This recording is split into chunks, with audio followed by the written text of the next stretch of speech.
Bobby Jindal. Dear Governor Bobby Jindal, it's me, Melissa. Mind if I call you by your given name, Payush? No? You prefer Bobby? Okay. Bobby, you're the governor of a poor state. 21.6% of your constituents live below the official poverty line. 20% of them lack health insurance. We rank 49th in child well-being, and we boast one of the worst income inequality gaps in the nation. Being governor of a state with this much poverty and inequality ought to give you a special sense of urgency. But you don't seem to give a damn. What you do care about is reaching higher office, and why not? Your term limited in Louisiana, and the White House will have an opening in 4 years. So for you, it's on to the next one, right? Looks like your 2016 machine is raring to go. Head of the Republican Governors Association? Check.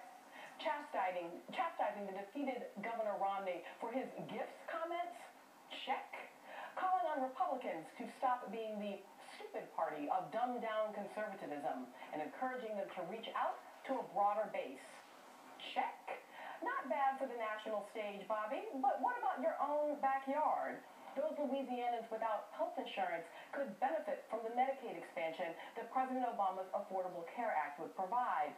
Because in Louisiana, more than 68% of those Medicaid recipients are poor children.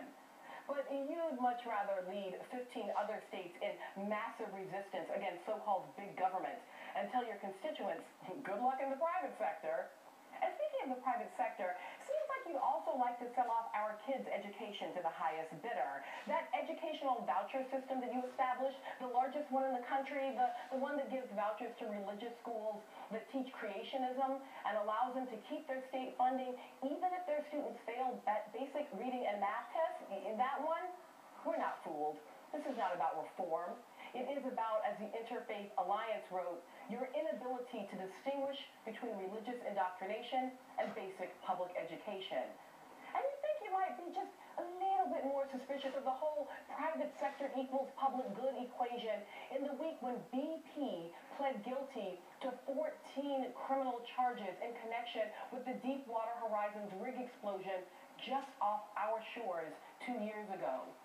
You chastised President Obama's energy policy by saying it was, quote, subservient byproduct of his radical environmental policy. But even as our fragile coast loses a football field of protected wetlands every 38 minutes, you, Bobby, remain in favor of new drilling parcels, hydrofracking, and the Keystone XL pipeline. Just who is the environmental radical? Tell you what, Governor.